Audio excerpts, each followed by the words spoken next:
Hello everyone, welcome to our channel.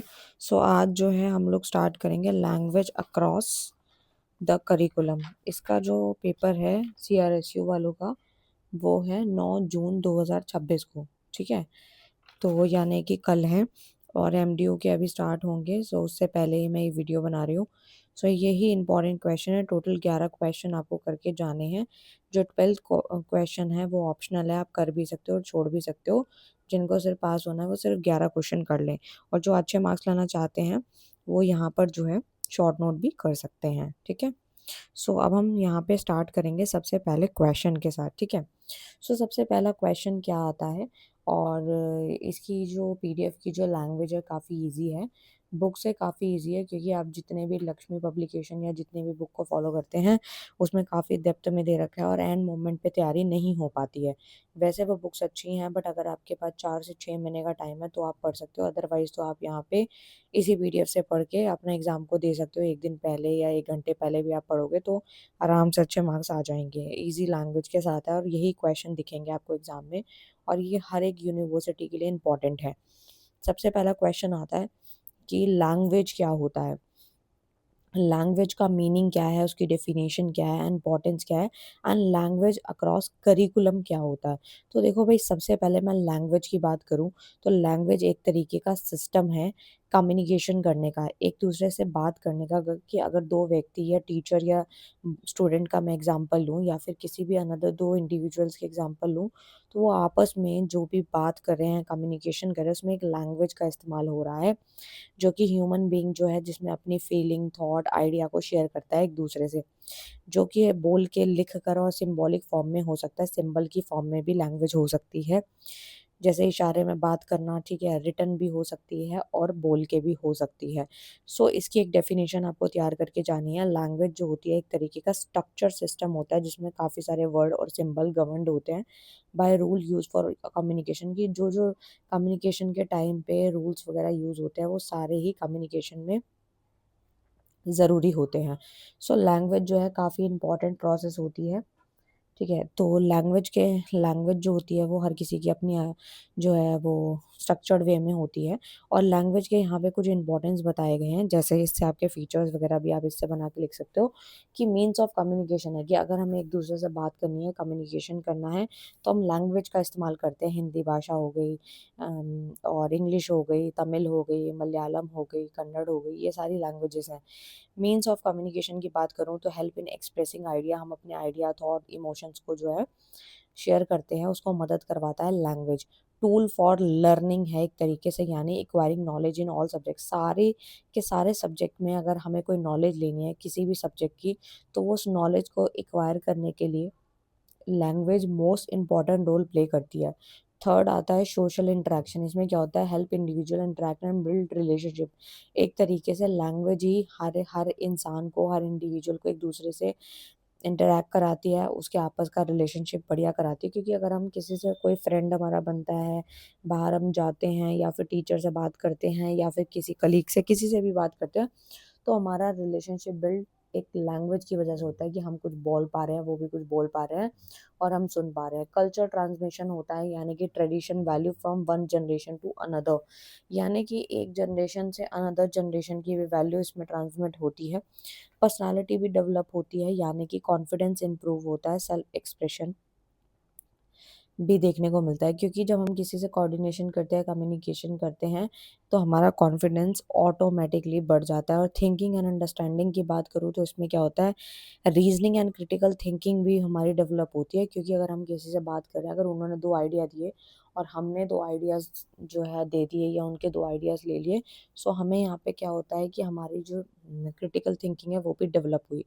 Next जो topic आता है वो होता है एलएसी का। ये क्वेश्चन हर बार पेपर में छपा छपाया आता है, हर बारी, चाहे वो घुमा के पूछे चाहे डायरेक्ट पूछे, बट ये आता ज़रूर है एलएसी। एलएसी का मतलब है लैंग्वेज अक्रॉस करिकुलम, जो हमारी किताब का नाम भी है, तो यहाँ से क्वेश्चन तो बनना तय है।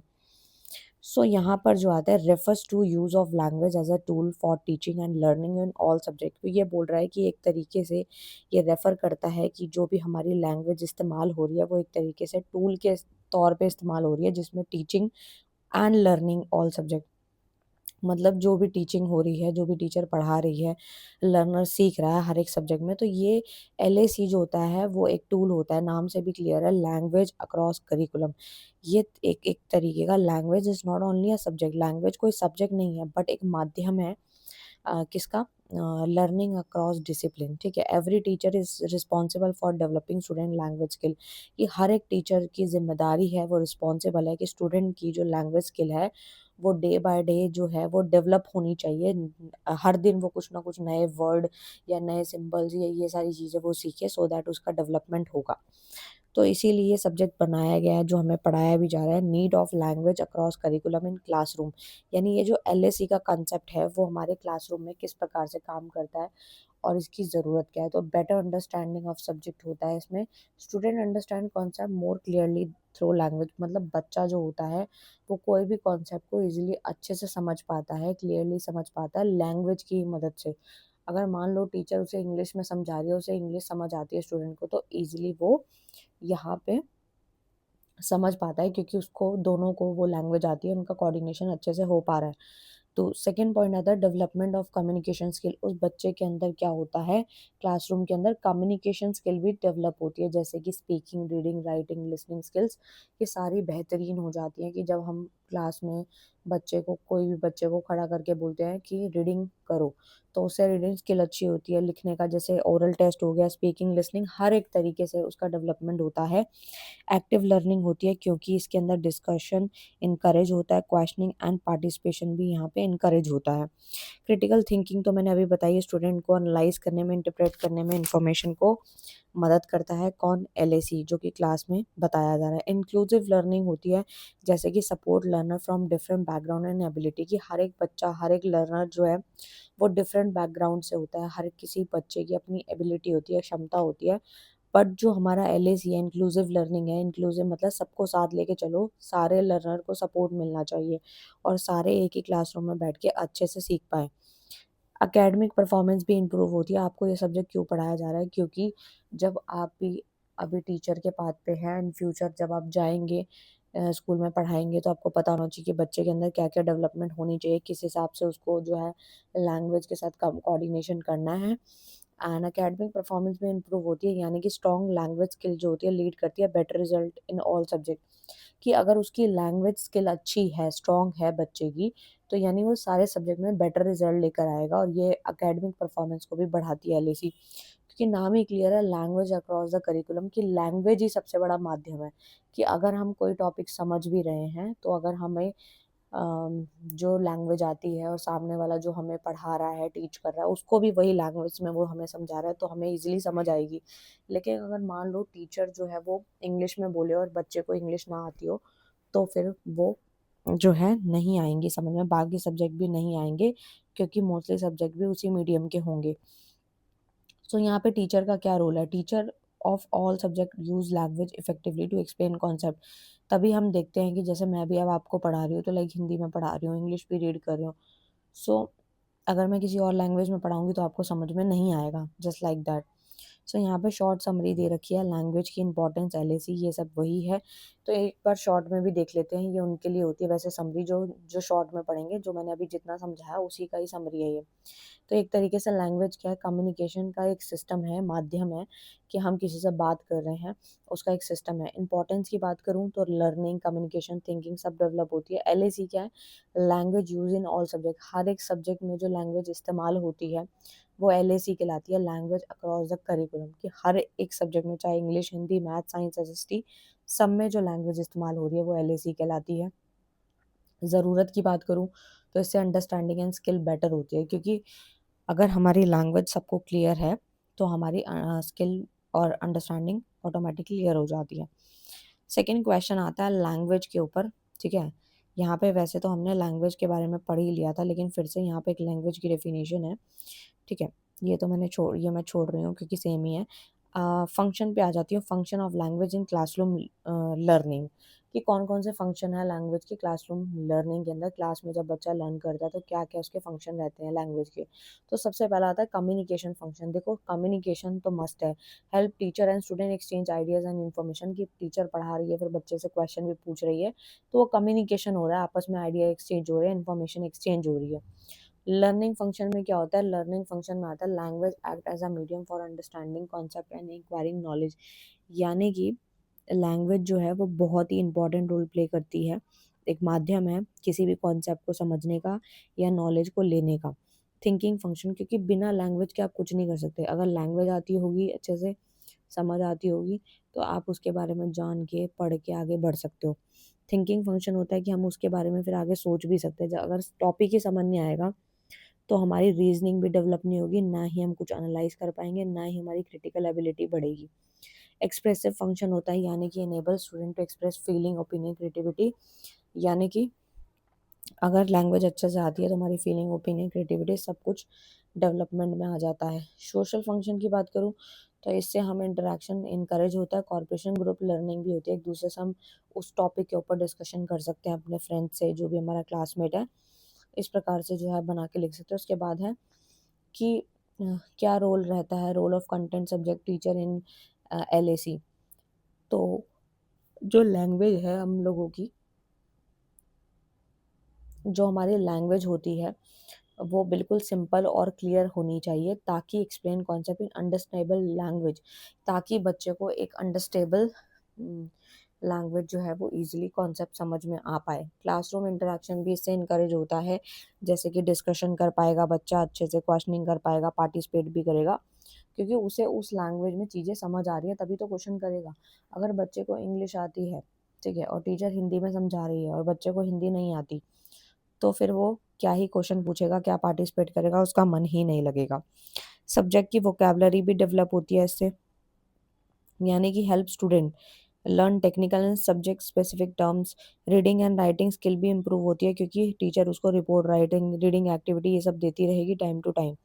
सपोर्ट लैंग्वेज डेवलपमेंट होता है, करेक्ट लैंग्वेज जो होती है error politely during class activity, यानी कि जो हमारी लैंग्वेज में कुछ एरर्स भी आते हैं वो भी हम करेक्ट कर पाते हैं। और क्रिएट लैंग्वेज रिच इन्वायरमेंट, यानी फॉर एग्जांपल जैसे क्लास के अंदर प्रेजेंटेशन, चार्ट, एग्जांपल डिस्कशन, ये सब की मदद से भी बच्चा काफ़ी कुछ सीख पाता है। रोल ऑफ लैंग्वेज की बात करूँ, teacher in language across LAC, तो क्या रोल रहता है हमारा लैंग्वेज टीचर का LAC के अंदर। तो सबसे पहला यही है कि बेसिक स्किल डेवलप हो, यानी कि listening, speaking, reading, writing ability improve होती है। स्टूडेंट को मदद मिलती है ग्रामर में, यानी कि स्टूडेंट यूज़ लैंग्वेज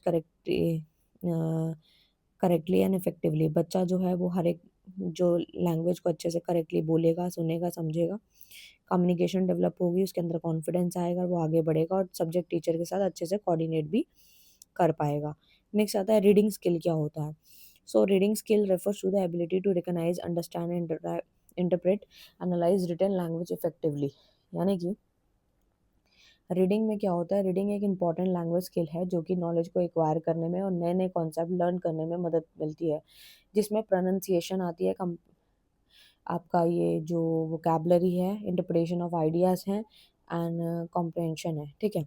तो यही होता है, जैसे पैसेज वगैरह है, प्रोनाउंसिएशन है, बच्चा बोल रहा है तो वो रीडिंग स्किल है कि अच्छे से बोल पा रहा है, वोकैबुलरी अच्छे से समझ पा रहा है, तो वो रीडिंग स्किल होती है। How to art of reading help learner to learn and understand. इससे क्या होता है कि नॉलेज इम्प्रूव होती है, ठीक है। यानी reading exposures learner to new information, ideas and experience, कि बच्चा जब रीडिंग करता है तो बहुत कुछ सीखता है, यानी कि उसको वर्ड पढ़ना आ जाता है, नई नई इन्फॉर्मेशन समझ आती है, आइडिया एक्सपीरियंस भी वो सीखता है। वोकैबुलरी भी उसकी इन्हांस होती है, यानी कि learner come across new words, expression भी वो पढ़ता है, नए नए वर्ड को वो पढ़ना सीख जाता है। एंड कम्प्रहेंशन एबिलिटी, यानी कि जो बच्चा जो है उसको मीनिंग भी समझ आता है, धीरे धीरे कौन सा मैसेज क्लियरली समझ आता है, कि कोई भी वो स्टोरी है, कुछ भी वो पढ़ रहा है तो उसका क्या मैसेज है। क्रिटिकल थिंकिंग उसके अंदर डेवलप होती है कि ये क्यों पढ़ाया जा रहा है, ये किस लिए पढ़ाया गया है, इसका क्या बेनिफिट है। कंसंट्रेशन भी इम्प्रूव होता है, क्योंकि बच्चा इंटेंटिव हो जाता है और एक तरीके से जब पढ़ता है तो फोकस करके ही वो रीड करता है। एकेडमिक लर्निंग भी इससे सपोर्ट होती है। यहाँ पर जो है इसी प्रकार से दिया है। उसके बाद इन्होंने इम्पोर्टेंस बताए हैं of reading in language learning के। तो सबसे पहला वही आता है, foundation of learning, self learning, academic success, life long learning. यानी कि रीडिंग के भी अपने कुछ फ़ायदे हैं लर्निंग के, कि अगर आप कुछ पढ़ते हो तो उससे क्या क्या फ़ायदे हैं। फाउंडेशन ऑफ लर्निंग, रीडिंग एक बेस फॉर लैंग्वेज है, पहले आपको पढ़ना भी सिखाया जाता है। एकेडमिक डेवलपमेंट होती है, इंडिपेंडेंट लर्निंग हैबिट उसके अंदर आती है, वो धीरे धीरे फिर पढ़ना जो है सीख जाता है। एकेडमिक सक्सेस उसे मिलती है, better reading ability leads to improve classroom performance. एक तरीके से अगर वो अच्छे से पढ़ता है तो कहीं ना कहीं क्लासरूम परफॉर्मेंस भी उसकी धीरे धीरे इम्प्रूव होती है, और साथ ही साथ लाइफ लॉन्ग लर्निंग के लिए वो एलिजिबल हो जाता है। इस प्रकार से था। नेक्स्ट आता है राइटिंग स्किल का क्वेश्चन।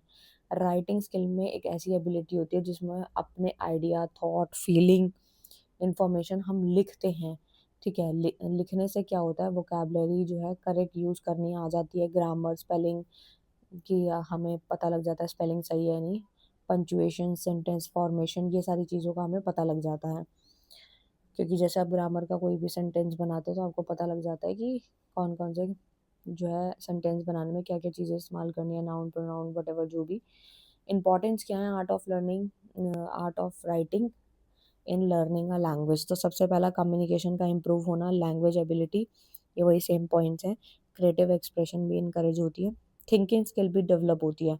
क्योंकि क्या होता है कि जब हम लिखने लगते हैं तो हमारी सोचने की क्षमता भी बढ़ती है। Strength and memory, writing help learner remember concept and information.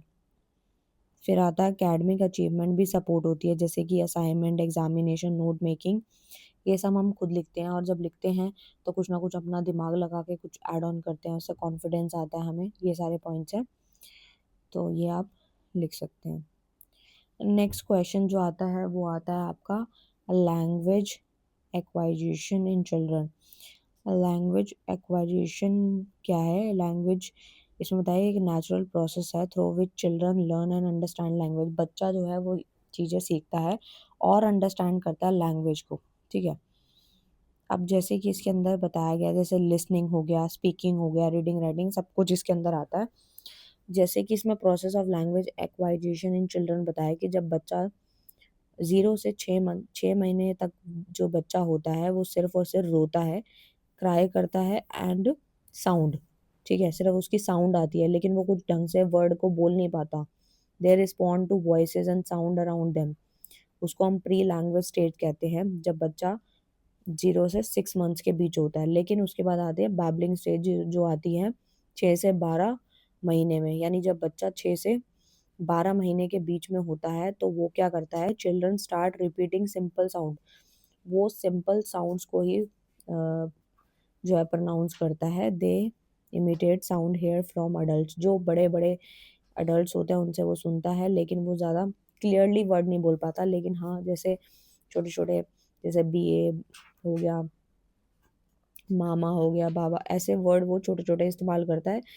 उसको हम बैबलिंग स्टेज कहते हैं। फिर आता है वन वर्ड स्टेज, जो कि बच्चा जब 1 से लेके 2 साल के बीच में होता है तो फिर वो क्या करता है, children begin using single meaningful word बोल पाता है, जैसे कि बॉल, वाटर, एक पर्टिकुलर वर्ड वो बोल पाता है।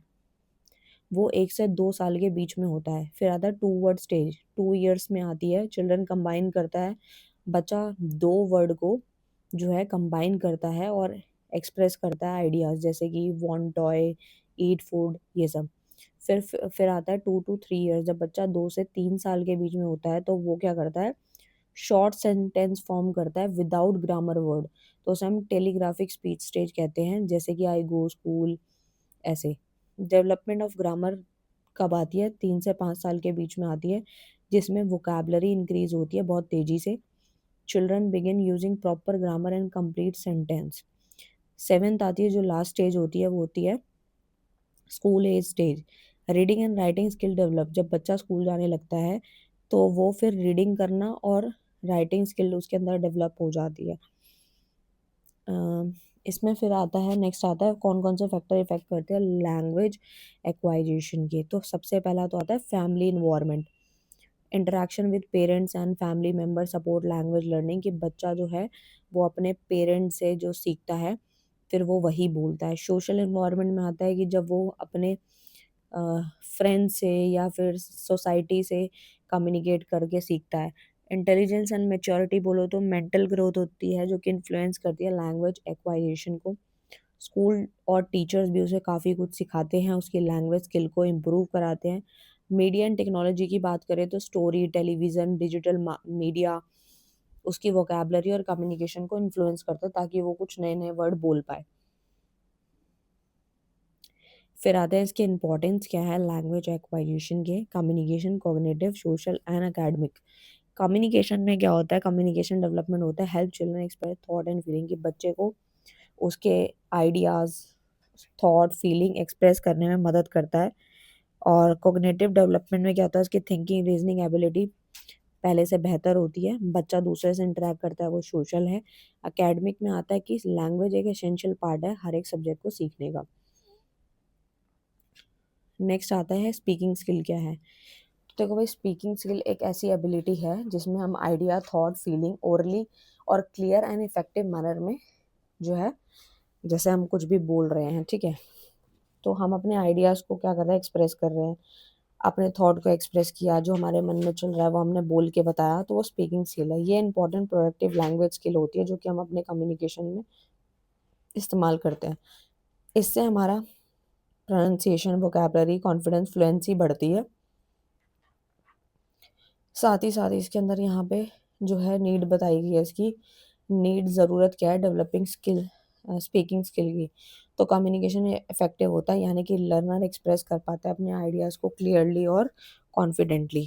क्लासरूम का पार्टिसिपेशन जो होता है वो क्या करता है, encourage active participation in discussion and activity, की अगर बच्चा किसी के साथ डिस्कशन कर रहा है या फिर कोई भी एक्टिविटी हो रही है क्लासरूम के अंदर, तो अगर बच्चे को बोलना आता है तो वो अपने थॉट फीलिंग को एक्सप्रेस कर सकता है, डिस्कशन कर सकता है कि ये ऐसे नहीं, ऐसे होना चाहिए। पर्सनालिटी डेवलपमेंट में आता है, उससे उसका कॉन्फिडेंस बिल्ड होता है, सेल्फ एक्सप्रेशन इंप्रूव होते हैं। सोशल इंटरेक्शन में आता है society, related to society, help learner interact with teacher, यानी कि बच्चा जो है अगर उसको बोलना आता है तो वो अपने टीचर से 2 सवाल भी पूछ सकता है, अपने फ्रेंड से बात कर सकता है, सोसाइटी से बात कर सकता है। और एकेडमिक सक्सेस भी आती है स्पीकिंग स्किल से, यानी कि उसके presentation, important debate, oral examination वो दे सकता है क्योंकि उसको बोलना आता है और वो कॉन्फिडेंस फील करता है। प्रोफेशनल डेवलपमेंट यानी गुड स्पीकिंग स्किल जो होती है वो फ्यूचर कैरियर और इंटरव्यू के लिए काफ़ी अच्छी होती है। कि अगर जैसे कि आजकल एमएनसीज का एग्जांपल लें, वहाँ पे इंग्लिश में ही इंटरव्यूज़ होते हैं। अगर हम इंग्लिश में कंफर्टेबल हैं तो हमारा सिलेक्शन पक्का है, लेकिन अगर हमें हेजिटेशन होती है तो हमारे को एमएनसी में कोई नहीं लेता, ठीक है। एमएनसी में क्या, अगर डोमेस्टिक में भी जाएँगे तो भी वहाँ पे सिलेक्शन नहीं होगा क्योंकि हम लोग जो है कॉन्फिडेंस फ़ील नहीं कर पाते।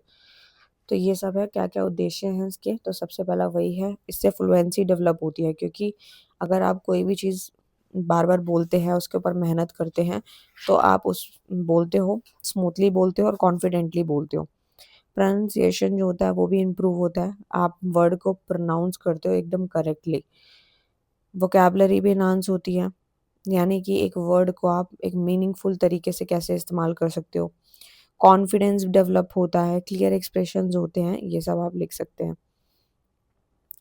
अब इसमें आता है कौन-कौन से मेथड होते हैं डेवलपिंग स्पीकिंग स्किल के, तो सबसे पहला आता है group discussion, exchange ideas among learner, यानी कि जब हम किसी से बात करते हैं तो हम लोगों को जब कॉन्फिडेंस आता है तो हमारी जो गलतियाँ होती हैं वो सामने वाला हमें बता देता है, तो उससे क्या होता है, स्पीकिंग स्किल और इन्हांस होती है। जैसे कि ग्रुप डिस्कशन का होना, डिबेट स्पीच का होना। देखो, डिबेट और स्पीच क्यों करी जाती है, हम क्यों पार्टिसिपेट करते हैं जब हम स्कूल में होते हैं, तो हमें डिबेट और स्पीच में क्यों पार्टिसिपेट करना चाहिए, ताकि हमारा कॉन्फिडेंस जो है वो बिल्ड हो जाए कि अगर सामने 100 लोग बैठे हैं तो हम उनके सामने कुछ बोल रहे हैं, ठीक है, और हमें सुनने के लिए कोई बैठा है, ठीक है, तो हमें कॉन्फिडेंस आया, ठीक है, फ्लुएंसी भी आई। स्टोरी टेलिंग में आता है इमेजिनेशन और ओरल एक्सप्रेशन, इससे डेवलप होते हैं रोल प्ले, यानी कि लर्नर प्रैक्टिस करता है रियल लाइफ कम्युनिकेशन में, उसे मदद मिलती है। क्वेश्चन आंसर सेशन होता है जिसमें क्लासरूम का इंटरेक्शन होता है, बच्चे आपस में ही क्वेश्चन आंसर जो है पूछ लेते हैं, तो इसके ये फ़ायदे हैं। नेक्स्ट जो आता है वो आता है एकेडमिक डिसिप्लिन, ठीक है। तो एकेडमिक डिसिप्लिन क्या होता है? एकेडमिक डिसिप्लिन एक तरीके की नॉलेज ब्रांच ऑफ नॉलेज है, study, learning, thought, research in educational institution. कि एजुकेशन लाइन के अंदर जितनी भी चीज़ें रिसर्च हो रही हैं, एक तरीके से ब्रांच कह सकते हो आप नॉलेज, स्टडी और लर्निंग थॉट की, उसे हम एकेडमिक डिसिप्लिन कहते हैं। जैसे कि इट हैज़ ओन कॉन्सेप्ट, इनके अपने खुद के कॉन्सेप्ट है, मेथड है, थ्योरी है, सब्जेक्ट मैटर है। जैसे फॉर एग्जांपल मैथ्स है, मैथ्स में फॉर्मूलेज़ हैं, उनकी अपनी थ्योरी चल रही है। हिस्ट्री में पहले से जो पास्ट में जो बीत चुका है वो सब है। इकोनॉमिक्स, लैंग्वेज, ये सब क्या है? इनके अपने खुद के मेथड, कॉन्सेप्ट, थ्योरीज़ है, जो आज हमें सब्जेक्ट के रूप में पढ़ाई जा रही है। एकेडमिक डिसिप्लिन के कुछ नेचर है, यही आपके फीचर है और इसी से ही आपके इंपॉर्टेंस बन जाएँगे। सबसे पहला आता है सिस्टमैटिक बॉडी ऑफ नॉलेज, यानी कि ये discipline has organised concept and principle, यानी हर एक कॉन्सेप्ट का अपना एक डिसिप्लिन होता है जो कि सिस्टमैटिक बॉडी ऑफ नॉलेज कहलाता है। फील्ड ऑफ स्टडी की बात करूँ तो focus on particular area of knowledge. एक तरीके से आपने देखा होगा कि अलग-अलग सब्जेक्ट के अलग-अलग टीचर्स होते हैं, उनके अपने इंटरेस्ट के अकॉर्डिंग उसमें अपनी-अपनी थ्योरीज़ होती है, जिसको जो सब्जेक्ट पसंद होता है वो उसको पढ़ाना स्टार्ट कर देता है। ठीक है, रिसर्च ओरिएंटेड में आता है, इंक्वायरी इनकरेज करती है, इन्वेस्टिगेशन एंड डिस्कवरी, यानी रिसर्च करेंगे तो हमें किसी चीज़ की इंक्वायरी मिलेगी, हम इन्वेस्टिगेशन करेंगे, डिस्कवरी, ये सब आता है। डायनेमिक इन नेचर में आता है, knowledge change and develop over time, हमारी knowledge time to time change होती रहती है, डेवलप होती रहती है। कि अगर आज हम कुछ पढ़ रहे हैं और हमने कोई 2 किताबें और पढ़ ली तो हमारी नॉलेज में कुछ ना कुछ चेंज आ गया, ठीक है, डेवलप हो गया। थ्योरी, आइडियाज़, मेथड पे ये बेस्ड होती है। कैरेक्टरिस्टिक वही सेम ही है, आप लिख सकते हो। नेक्स्ट आता है जो आता है आपका डिसिप्लिन। 1 मिनट, ये वही सेम ही क्वेश्चन है, वैसा ही है।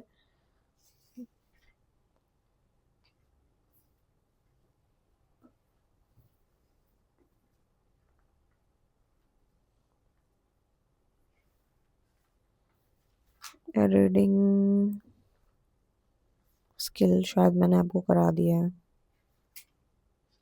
हुँ। तो यहाँ पर आता है next question, role of questioning and discussion in Indian classroom, कि हमारा जो क्लासरूम है उसमें जो भी क्वेश्चन और डिस्कशन का क्या रोल है। क्वेश्चनिंग क्यों होती है? क्वेश्चनिंग एक तरीके की टीचिंग टेक्निक होती है जिसमें teacher ask question to check understanding, कि टीचर बच्चे से क्वेश्चन क्यों पूछती है, ताकि बच्चे को अच्छे से समझ आया या नहीं आया, वो कितने हद तक सोच पा रहा है और उसका पार्टिसिपेशन लेवल कितना है। डिस्कशन में क्या होता है, एक इंटरैक्टिव मेथड होता है जहाँ पे स्टूडेंट एंड टीचर आपस में अपने आइडियाज़, ओपिनियन, इन्फॉर्मेशन शेयर करते हैं एक पर्टिकुलर टॉपिक पे, उसे हम डिस्कशन बोलते हैं। ठीक है, जैसे कि टीचर ने कोई स्टोरी बता दी और उसके ऊपर डिस्कशन हो रहा है कि ये ऐसा कैसे हुआ होगा, या बच्चे से पूछा, तो वो डिस्कशन है। Role of questioning in Indian classroom के अंदर क्या रोल रहता है क्वेश्चनिंग का? तो इससे थिंकिंग स्किल डेवलप होती है और बच्चे को अगर पता होगा कि टीचर क्वेश्चन पूछ सकती है तो वो स्टोरी को ध्यान से सुनेगा, ठीक है? और रीजनिंग, एनालाइज, क्रिटिकल थिंकिंग उसके माइंड में आती है कि टीचर ने अगर ये क्वेश्चन पूछा तो क्यों पूछा, उसके पीछे क्या रीजंस हो सकते हैं। अंडरस्टैंडिंग भी चेक हो जाती है कि बच्चे को कितना समझ में आया है, स्टूडेंट का पार्टिसिपेशन कितना है, और उसके उसको कोई डाउट तो नहीं है, अगर उसको कोई डाउट है तो वो क्लियर हो जाए। एंड क्यूरोसिटी भी डेवलप होती है इससे। Question stimulate interest and inquiry among learner, यानी बच्चे को क्यूरोसिटी भी होती है कि मैम उससे पूछ रही है, मेरे से क्वेश्चन भी पूछे और मैं भी इसका आंसर दूँ और मैं बेटर वे में दे सकता हूँ या ऐसा कुछ। कम्युनिकेशन स्किल भी इंप्रूव होती है, यानी कि student express idea confidently. Attention maintain होती है, जो मैंने अभी बताया, अटेंटिव रहेगा बच्चा, उसको पता है टीचर कहीं से भी कुछ भी उठा के क्वेश्चन पूछ सकती है। Role of discussion in Indian classroom की बात करूँ मैं, तो वही एक्टिव लर्निंग प्रमोट होती है, एक्सचेंज ऑफ आइडियाज़ होते हैं, बच्चा अपना ओपिनियन, एक्सपीरियंस, व्यू पॉइंट रख सकता है और साथ में लर्न, रिस्पेक्ट, टीम वर्क, इन सब पे काम होता है। सो यहाँ पे जो है इम्पोर्टेंस वही है, आप लिख सकते हो। Teacher role in questioning and discussion, ask thought provoking question, encourage high order thinking, friendly environment create होना चाहिए। टीचर ये नहीं है कि सिर्फ गुस्सा करके और जो है हमेशा क्वेश्चन पूछती रहे पर्टिकुलर एक बच्चे से, तो ऐसा नहीं होना चाहिए। सबको एक साथ लेके चलना चाहिए और क्वेश्चन कहीं से भी पूछ ले। डिस्कशन प्रॉपर्ली गाइड करता है, यानी एक discussion focus, keep discussion focus and meaningful, ठीक है।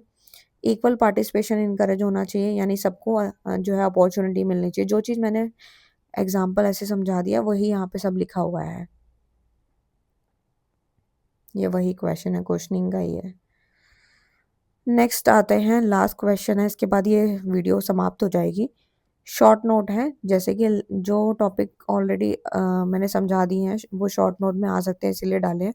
जो रिपीटेड होंगे वो छोड़ दूंगी मैं। जैसे लैंग्वेज और सोसाइटी का क्या रिलेशन है, तो देखो भाई, लैंग्वेज एंड सोसाइटी जो है आपस में एक दूसरे से कनेक्टेड है।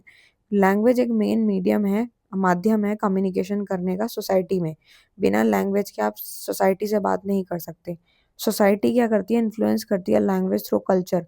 हर किसी की अपनी लैंग्वेज होती है, अपना कल्चर, ट्रेडिशन, वैल्यू सबके अलग होते हैं, लेकिन ये सब जब कॉमन होते हैं तो वो आपस में इंटरेक्शन होता है, आपस में बात होती है। डिफरेंट सोसाइटी के डिफरेंट लैंग्वेज होते हैं, अपना डिफरेंट कल्चर है। Social changes also influence the development of language. So यहाँ पे आता है, नेक्स्ट आता है schema theory. Schema theory explain करता है how previous knowledge and experience help learner understand new information. Schema theory बोलती है कि how previous knowledge and experience, जो आपका पिछला वाला नॉलेज थी या एक्सपीरियंस था, वो कैसे लर्नर को मदद करता है नई इन्फॉर्मेशन समझने में। जैसे स्केमा इज मेंटल फ्रेमवर्क और structure store in the mind. जो भी नॉलेज है वो हमारे माइंड में स्टोर रहती है। Learner connect new idea with prior knowledge for better understanding. कि लर्नर को अगर कुछ भी नई चीज़ सीखनी है तो पहले वाली नॉलेज को वो मिक्स कर देगा ताकि वो अच्छे से समझ में आए।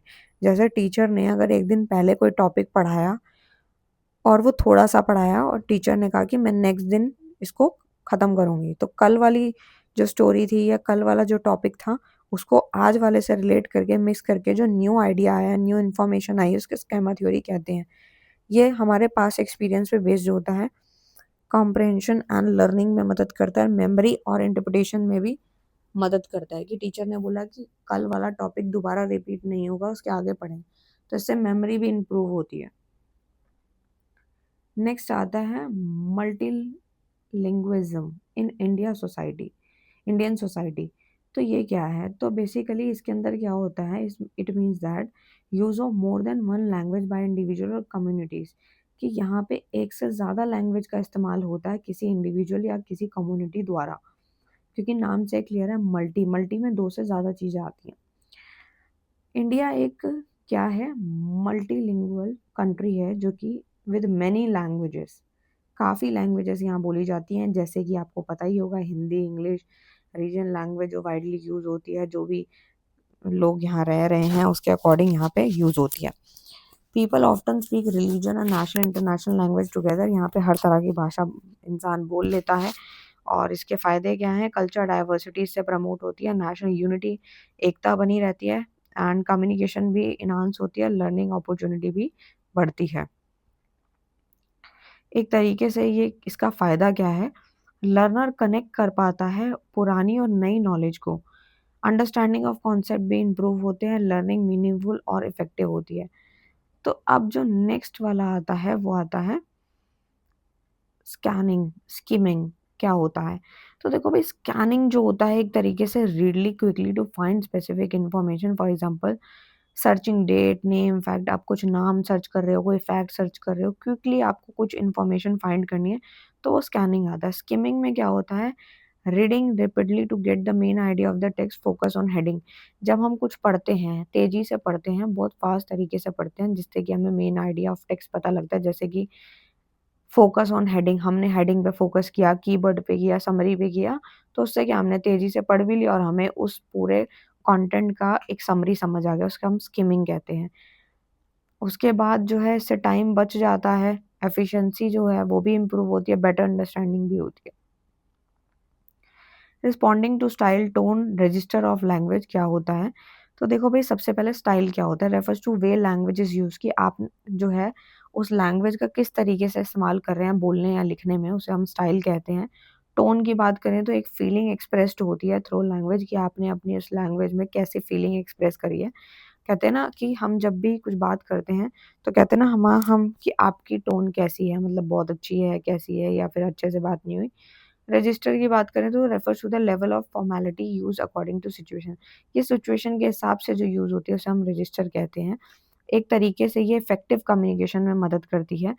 Language suitable for different context and understanding expression को भी ये इम्प्रूव कराती है। ये वाला टॉपिक मैं करा चुकी हूँ, लैंग्वेज वाला। क्लासरूम लर्निंग वाला, तो ये मैं छोड़ रही हूँ।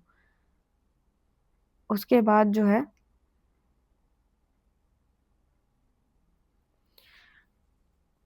उसके बाद का टॉपिक आता है डिफाइन रिपोर्ट। रिपोर्ट क्या होती है? रिपोर्ट एक तरीके से फॉर्मल और ऑर्गेनाइज रिटन प्रेजेंटेशन होती है fact, information, finding on a particular topic और इवेंट। देखो रिपोर्ट का मतलब क्या होता है? रिपोर्ट का मतलब होता है कोई भी पर्टिकुलर टॉपिक उठा लो या कोई पर्टिकुलर इवेंट पे जब हम कुछ चीज़ फाइंड करते हैं, कोई इन्फॉर्मेशन निकालते हैं या फिर उसके प्रेजेंटेशन ऑफ फैक्ट्स क्या हैं, उसको हम रिटन फॉर्म में जब लिखते हैं, एक फॉर्मल तरीके से लिखते हैं। ऐसा नहीं कि हमने कोई रिपोर्ट बनाई और हमने उसमें कुछ भी लिख दिया, ऐसा नहीं है। फॉर्मल वे में लिखनी होती है, ऑर्गेनाइज्ड मैनर में होनी चाहिए। It is prepared to provide information clearly and systematically, कि आप अगर किसी को रिपोर्ट बना के दे रहे हो तो उसकी इन्फॉर्मेशन आपको क्लियरली लिखनी है और सिस्टमैटिक फॉर्म में लिखनी होगी। फीचर्स क्या हैं रिपोर्ट के? सबसे पहला फैक्चुअल होनी चाहिए, ऑब्जेक्टिव उसका उद्देश्य भी उसके अंदर पता होना चाहिए, क्लियर और ऑर्गेनाइज्ड होनी चाहिए, ऑब्जर्वेशन और इन्वेस्टिगेशन पे बेस्ड होनी चाहिए और एक फॉर्मल लैंग्वेज का इस्तेमाल करा होना चाहिए। ऐसा नहीं कि जब हम अपने फ्रेंड से बात करते हैं तो वही लैंग्वेज हमने सेम उसमें इस्तेमाल कर दी, तो वो कोई रिपोर्ट नहीं होगी, ठीक है? वो इनफॉर्मल हो जाएगी, आपको फॉर्मल बनानी है। सो ये था पूरा का पूरा जो मैंने आपको डिस्कशन किया। सो कल इसका एग्ज़ाम है। All the best for your exam. Thank you so much.